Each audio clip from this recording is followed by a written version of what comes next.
તમે કીધું હતું કે આગ્રહ નહીં કરવાનો કોઈ પણ વસ્તુનો, ભાવ રાખવાનો. પણ અગર આમ વસ્તુ એવી હોય કે આમ બહુ જ ઇમ્પોર્ટન્ટ હોય અને સામેવાળો માણસ આમ સમજતો ના હોય અને એના વગર કામ થાય એવું ના હોય, તો ત્યારે શું કરવાનું? એટલે તો પછી વિનંતી કરીને વાત કરવાની, પ્લીઝ પ્લીઝ કરીને.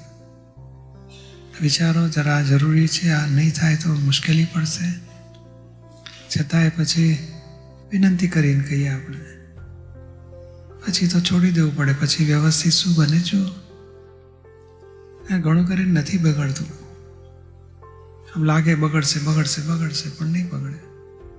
હવે સારી ભાવનાથી વાત કરીએ ને તો સોલ્યુશન આવે. જો તો પ્રયોગ તો કરી જુઓ, 6-12 મહિના આગ્રહ વગરને ભાવથી, કેવા પરિણામ અનુભવ થશે. આપણને કેટલી શાંતિ રહે.